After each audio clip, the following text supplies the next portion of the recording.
11th chemistry की series में आपका बहुत बहुत स्वागत है। दोस्तों, आज हम एक बहुत इम्पोर्टेंट टॉपिक करेंगे जो हमारे लिए बहुत इम्पोर्टेंट है हमारी केमिस्ट्री पढ़ने के लिए। दोस्तों, अगर हम ये नहीं जानते तो हम फॉर्मूले बनाना नहीं जान पाते। अब जब फॉर्मूले बनाना नहीं जान पाते तो हमारी केमिस्ट्री का कोई मतलब नहीं है। तो दोस्तों, आज हम बहुत इम्पोर्टेंट टॉपिक पढ़ेंगे जो आपको अंत तक देखना है। शुरू से लेकर अंत तक पूरा आपको वीडियो को देखना है। वीडियो को दोस्तों कहीं स्किप नहीं करना है। तो आइए दोस्तों हम समझते हैं।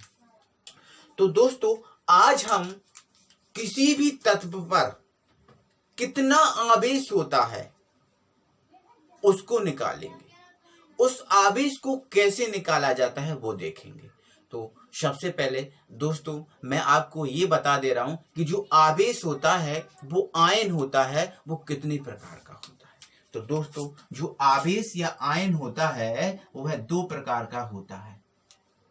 एक होता है धनावेश और दूसरा होता है ऋणावेश। अब दोस्तों, धनावेश की बात आए कि धनावेश कैसे आता है, तो दोस्तों क्या होगा, जब कोई तत्व या परमाणु इलेक्ट्रॉनों का दान करेगा, क्या करेगा, इलेक्ट्रॉनों का दान करेगा, तो उस पर आएगा धनावेश। क्योंकि दोस्तों कहा गया है कि देने वाला कौन होता है, धनी होता है। धनी व्यक्ति ही तो देता है। तो दोस्तों, जो इलेक्ट्रॉन का दान करेगा वो धनावेश होगा, उस पर क्या आएगा, धनावेश आएगा। और जितने इलेक्ट्रॉनों का दान करेगा वह उतने धनावेश उस पर उत्पन्न होगा। यदि एक इलेक्ट्रॉन का दान करता है तो 1 प्लस आएगा, 2 इलेक्ट्रॉन का दान करता है तो 2 प्लस आएंगे, और 3 इलेक्ट्रॉन का दान करता है तो आएंगे 3 प्लस। उसी प्रकार दोस्तों, जब कोई तत्व या परमाणु इलेक्ट्रॉन को ग्रहण करेगा, गेन करेगा, तो उस पर दोस्तों जो आवेश आएगा उसको बोलेंगे हम ऋणावेश या ऋणायन। ऋणावेश या ऋणायन, क्योंकि दोस्तों कहा गया है कि जो भिखारी व्यक्ति होता है ना वही लेता है। तो मतलब जो ऋणावेश होता है ना वो भिखारी होता है, लेने वाला ऋणी। अब लेने वाला ऋणी तो जो इलेक्ट्रॉन लेगा तो इस पर क्या जाएगा, ऋणावेश। तो आपको याद रखना है कि जो आयन है या आवेश है वो दो प्रकार का होता है, एक धनावेश और दूसरा ऋणावेश। दोस्तों, इस धनावेश या ऋणावेश जो तत्व पर होता है उसी को हम बोलते हैं ऑक्सीकरण अवस्था। क्या बोलते हैं दोस्तों, ऑक्सीकरण अवस्था। और उसी को दोस्तों हम बोल देते हैं क्या, संयोजकता। क्या बोल देते हैं, संयोजकता। तो अगर मैं इसकी परिभाषा की एक सेकंड बात करूं तो इसकी परिभाषा हो जाती है, किसी तत्व या परमाणु द्वारा, कोई तत्व हो या फिर परमाणु, किसी तत्व या परमाणु द्वारा इलेक्ट्रॉन के दान करने या इलेक्ट्रॉन के ग्रहण करने या इलेक्ट्रॉनों का साझा करने की जो संख्या होती है उस संख्या को अपन बोलते हैं दोस्तों ऑक्सीकरण अवस्था। यदि एक इलेक्ट्रॉन का दान कर रहा है तो उसकी ऑक्सीकरण अवस्था 1 प्लस होगी, एक इलेक्ट्रॉन ग्रहण कर रहा है तो उसकी ऑक्सीकरण अवस्था 1 माइनस होगी। और यदि इस प्रकार से यदि 2 इलेक्ट्रॉनों का साझा कर रहा है तो उसकी ऑक्सीकरण अवस्था 2 होगी। तो इस प्रकार से दोस्तों कोई तत्व या परमाणु जितने इलेक्ट्रॉन का दान करता है या ग्रहण करता है या फिर साझा करता है उसकी जो संख्या आती है उसे कहते हैं ऑक्सीकरण अवस्था। दोस्तों, ऑक्सीकरण अवस्था दो प्रकार की होती है, एक धनात्मक ऑक्सीकरण अवस्था और एक ऋणात्मक ऑक्सीकरण अवस्था। अब धनात्मक ऑक्सीकरण अवस्था क्या, जब कोई तत्व या परमाणु इलेक्ट्रॉन का दान करेगा तो उस पर जो ऑक्सीकरण अवस्था उत्पन्न होगी उसे धनात्मक ऑक्सीकरण अवस्था कहेंगे। और दोस्तों, जब कोई तत्व या परमाणु इलेक्ट्रॉन को ग्रहण करेगा तो उस पर जो ऑक्सीकरण अवस्था उत्पन्न होगी उसे हम बोलेंगे ऋणात्मक ऑक्सीकरण अवस्था। तो ये हुई ऑक्सीकरण अवस्था। और दोस्तों, संयोजकता की भी बात कर ही लेते हैं। तो दोस्तों, जो संयोजकता होती है वह संयोजकता एक संख्यात्मक मान होती है। जो ऑक्सीकरण अवस्था होती है उस ऑक्सीकरण अवस्था का जो संख्यात्मक मान आता है उसे हम बोलते हैं संयोजकता। जैसे उदाहरण के लिए समझ लेते हैं, जैसे मान के चलो ये सोडियम है, इस सोडियम की जो संयोजकता है वो 1 प्लस है। सॉरी दोस्तों, ऑक्सीकरण अवस्था जो सोडियम है उसकी ऑक्सीकरण अवस्था 1 प्लस है। मतलब अगर आपसे किसी ने पूछा कि सोडियम की ऑक्सीकरण अवस्था क्या है, तो आप कहोगे 1+। आपको ये प्लस माइनस बोलना ऑक्सीकरण अवस्था में जरूरी होता है, लेकिन जो संयोजकता है उसमें प्लस माइनस बोलना जरूरी नहीं होता, ये केवल संख्यात्मक मान होता है। तो अगर किसी ने आपसे पूछा कि सोडियम की ऑक्सीजन संयोजकता कितनी है, तो आप बोल दोगे 1। इसके साथ प्लस या माइनस बोलने की जरूरत नहीं है। आपसे बोला किसी ने कि क्लोरीन की ऑक्सीकरण अवस्था क्या है, तो आप बोल दोगे सर 1- होती है। अभी मैं निकालना बताऊंगा दोस्तों ये कैसे आया, इसकी डरने की जरूरत नहीं है, अभी मैं समझा रहा हूं इसलिए बता रहा हूं। इसको निकालना बताऊंगा, आप ध्यान बिल्कुल आप चुटकियों में सॉल्व इसको करेंगे। तो अगर मैंने इससे पूछा कि किसी से पूछा कि इसकी ऑक्सीकरण अवस्था क्या है, तो आप बोल दोगे 1-। लेकिन अगर मैंने पूछा इसकी संयोजकता क्या है, तो आप बोल दोगे सर 1 है। अब मैं बोलूंगा क्यों, तो आप बता दोगे सर संयोजकता के साथ प्लस माइनस बोलने की जरूरत नहीं होती है, ये केवल संख्यात्मक मान होता है। तो दोस्तों आपको याद रखना है कि जो संयोजकता होता है वो ऑक्सीकरण अवस्था का संयोजक संख्यात्मक मान होता है, ध्यान रखना है। इसके बाद दोस्तों हम किसी भी तत्व पर उसका आवेश क्या होता है वो हम निकालना सीखेंगे। किसी भी तत्व पर, मैं एनी तत्व बोल रहा हूं दोस्तों, किसी भी तत्व पर उपस्थित आवेश का हम मान निकालेंगे दोस्तों, उसे ही ऑक्सीकरण अवस्था और उसे ही संयोजकता कहेंगे। तो दोस्तों इसके लिए हमें 2 नियम याद रखना है, 2 नियम याद रखना है, क्योंकि दोस्तों किसी की चीज को भी आपको पढ़ने के लिए कॉन्सेप्ट की जरूरत तो होती है। तो ये कॉन्सेप्ट ही समझ लो कि इसमें हमें 2 नियम रखना है कि हम, पहला नियम तो दोस्तों ये है कि हम जिस तत्व या परमाणु पर उपस्थित आवेश निकाल रहे हैं उस तत्व या परमाणु का हमें परमाणु क्रमांक पता होना चाहिए। एक इंपॉर्टेंट पॉइंट है, उस तत्व या परमाणु का हमें क्या पता होना चाहिए दोस्तों, परमाणु क्रमांक। और दूसरा पॉइंट दोस्तों ये है, ये तो हमेशा जिंदगी भर आप याद रखो तो कम रहेगा। दूसरा पॉइंट हमारा ये है कि इलेक्ट्रॉन भरने का क्रम। दोस्तों जो इलेक्ट्रॉन भरने का क्रम है वो आपको याद रखना है। तो दोस्तों ये इलेक्ट्रॉन भरने का क्रम ये होता है जिसमें 2 8 8 8 8 2 8 8 18 18 32 32 ये होता है। दोस्तों किसी भी तत्व या परमाणु की केवल 7 ही कक्षाएं होती हैं। कितनी कक्षाएं? 7, जिसमें से पहली कक्षा में 2 भर आते हैं इलेक्ट्रॉन, दूसरी कक्षा में 8, फिर 8, फिर 18 18 32 32 इस प्रकार से इलेक्ट्रॉन भराए जाते हैं। तो कहने का मतलब दोस्तों मेरा ये है कि जो पहली कक्षा होती है उस पहली कक्षा का जो अष्टक है वो 2 में पूरा होता है। अष्टक 2 में पूरा होता है। और जो दूसरी कक्षा होती है दोस्तों उस दूसरी कक्षा का अष्टक 8 में पूरा होता है, तीसरी कक्षा का 8 में, फिर 18 में, फिर 18 में, फिर 32 में और फिर 32 में। तो ये आपको हमेशा याद रखना है दोस्तों, इसको कभी नहीं भूलना। ये हमारे लिए कई जगह कई कामों में यूज होता है, तो दोस्तों इसको ध्यान रखना है। इसके बाद दोस्तों एक बात और हमेशा ये आपको याद रखना है, किसी भी तत्व या परमाणु का अष्टक पूरा जरूर होता है। कोई तत्व या परमाणु बिना अष्टक पूरा किए हुए रह नहीं सकता। जैसे दोस्तों हमें हमारी यदि तबीयत खराब हो जाती है या पेट दर्द करता है या फिर वगैरह वगैरह कुछ भी होता है तो हम डॉक्टर के पास जाते, हम ऐसे तो नहीं बैठते कि चलो हो रहा है तो होने दो, ऐसे नहीं बैठते ना। क्यों? क्योंकि उस समय हम असंतुलित होते हैं। जब हमारी तबीयत खराब होती है या पेट दर्द हो रहा होता है तो उस समय हम असंतुलित रहते हैं, तो हम डॉक्टर के यहाँ जाते हैं और डॉक्टर हमें दवाइयां देता है, कुछ दिन में हम संतुलित हो जाते हैं। तो उसी प्रकार दोस्तों ये जो तत्व या परमाणु है जब उसका अष्टक पूरा नहीं होता तो वो असंतुलित रहता है, उसकी तबीयत खराब रहती है, इसलिए वो अष्टक पूरा करता है।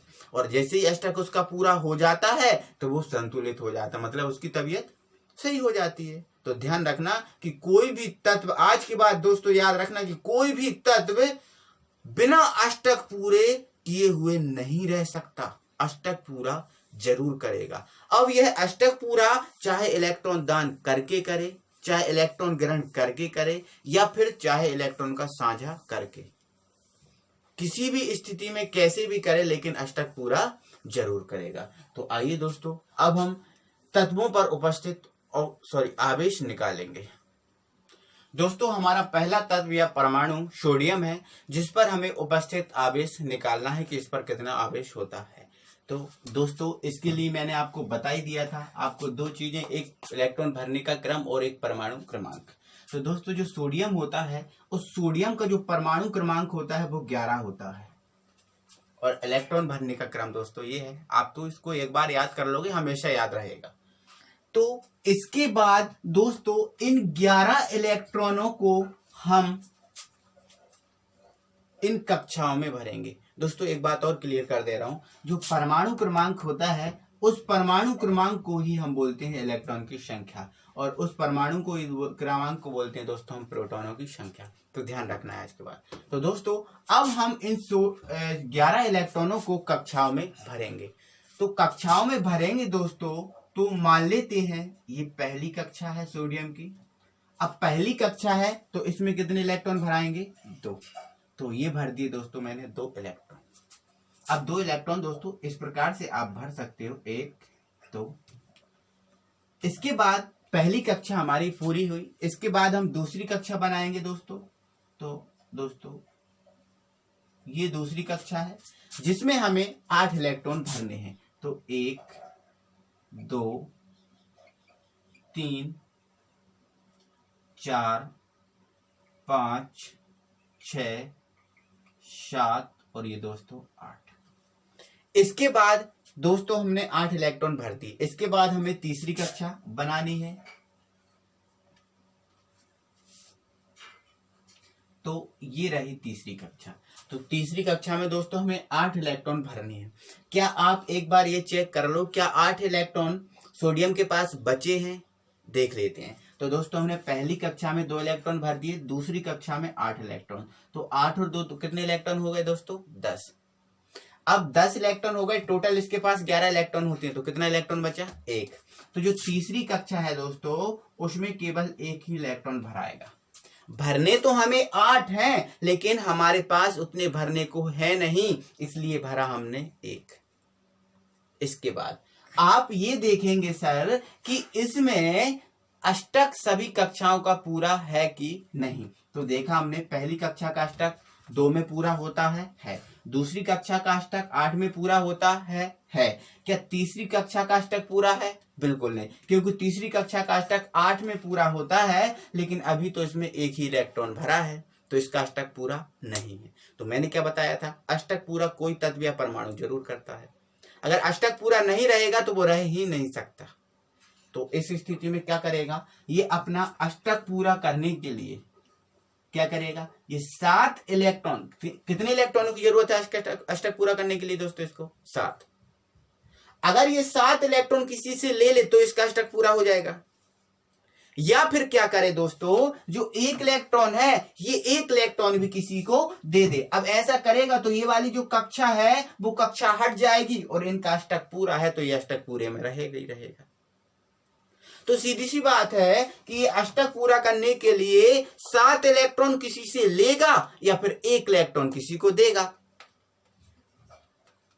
तो इस स्थिति में सोडियम ये देखता है कि इजी क्या है, सरल क्या है।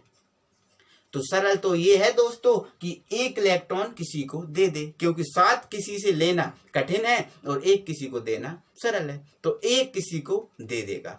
तो जब सोडियम 1 इलेक्ट्रॉन किसी को दे देता है तो इस सोडियम पर आ जाता है 1+, क्योंकि देने वाला धनी होता है, तो इसलिए हो जाता है इस पर 1+। अब ये दोस्तों बन गया सोडियम आयन। क्या बन गया? Sodium ion. अब पहले क्या था, ये तत्व या परमाणु, अब ये बन गया आयन, क्योंकि इस पर धनावेश आ गया ना दोस्तों। ये क्या बन गया? आयन। इसके बाद दोस्तों हम दूसरा तत्व उठाते हैं जो है क्लोरीन।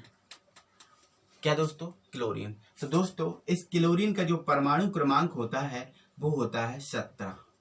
कितना होता है? 17। तो यही इलेक्ट्रॉन की संख्या होगी और यही होगी दोस्तों प्रोटॉन की संख्या। मैंने आपको पहले ही क्लियर कर दिया है। तो अब हम इन 17 इलेक्ट्रॉनों को कक्षाओं में भरेंगे। तो पहली कक्षा में 2 इलेक्ट्रॉन। तो ये पहली कक्षा बना ली, इसमें ये 2 इलेक्ट्रॉन को भर दिया। इसके बाद हम दूसरी कक्षा बनाएंगे, ये दूसरी कक्षा बना ली। अब दूसरी कक्षा में दोस्तों हमें कितने इलेक्ट्रॉन भरने हैं? 8।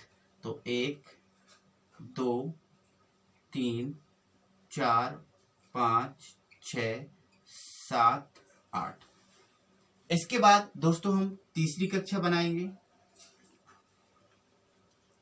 ये तीसरी कक्षा है और तीसरी कक्षा में हमें कितने इलेक्ट्रॉन भरने हैं दोस्तों? 8।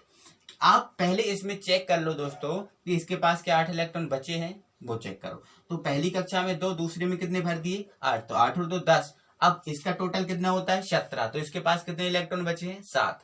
तो इसमें 8 नहीं भरा सकते, फिर हमें भरना जरूर 8 है लेकिन 8 भरा नहीं सकते। क्यों? क्योंकि इसके पास 8 है नहीं। तो दोस्तों जितने इलेक्ट्रॉन इसके पास हैं आप उतने इलेक्ट्रॉन भर दो। तो इसके पास 7 इलेक्ट्रॉन है तो 7 ही भर दो, 4 5 6 और ये दोस्तों 7। अब बताओ क्या इसका अष्टक पूरा है? नहीं। क्यों? क्योंकि अष्टक पूरा तो 8 में होता है, इसमें कितने इलेक्ट्रॉन है? 7। तो दोस्तों इसको अष्टक पूरा करने के लिए क्या चाहिए? 1 इलेक्ट्रॉन चाहिए। 1 इलेक्ट्रॉन किसी से ले तो अब इसका अष्टक पूरा हो जाएगा। या फिर ऐसा कर ले कि आपने जो 7 इलेक्ट्रॉन है वो किसी को दे दे, तब ये बचेंगी कक्षाएं तो इनका अष्टक पूरा है। लेकिन दोस्तों ये ऐसा करेगा नहीं, क्योंकि 7 इलेक्ट्रॉन किसी को देना कठिन है ना, और 1 इलेक्ट्रॉन किसी से लेना सरल है। तो इस स्थिति में जो है ना क्लोरीन वो 1 इलेक्ट्रॉन किसी से ले लेता है। जब 1 इलेक्ट्रॉन किसी से ले लेगा तो इसका अष्टक पूरा हो जाएगा, और जब इसका अष्टक पूरा हो जाएगा तो इस Cl पर क्या जाएगा? 1-। क्या जाएगा? 1-। तो अब ये बन गया दोस्तों क्लोरीन आयन। क्या बन गया? Chlorine ion. ध्यान रखना आप दोस्तों, इस पर 1- आया है क्योंकि इसने इलेक्ट्रॉन ग्रहण किया है। अब तो दोस्तों हम इस प्रकार से किसी भी तत्व पर उपस्थित उसकी ऑक्सीकरण अवस्था या फिर उस पर कितना आवेश है और फिर उसकी संयोजकता क्या है इसको निकाल सकते हैं। दोस्तों इसके बाद हम और भी बहुत सारे तत्वों को उठाएंगे, लेकिन दोस्तों उन तत्वों को हम अगली वीडियो में रखेंगे। दोस्तों उसको हम अगला जो वीडियो है उसको हम पार्ट 2 देंगे। तो दोस्तों आप उसका वेट कीजिएगा कि वो वीडियो जल्दी आए। तो दोस्तों लगभग आपको वो वीडियो कल ही मिल जाएगी। तो दोस्तों इस वीडियो को आप पूरा जरूर देखिएगा, तभी वह वीडियो समझ में आएगी। और दोस्तों मैंने एक एक चीज यहाँ पर क्लियर की है आपको, तो आपको बहुत अच्छे से इसको समझना है। तो आई होप दोस्तों कि मेहनत मेरी जो है वो आपको समझ में आई होगी। तो दोस्तों अगर वीडियो को अभी तक आपने चैनल को सब्सक्राइब नहीं किया है तो चैनल को सब्सक्राइब करके बेल आइकन को प्रेस जरूर करें। Thank you very much.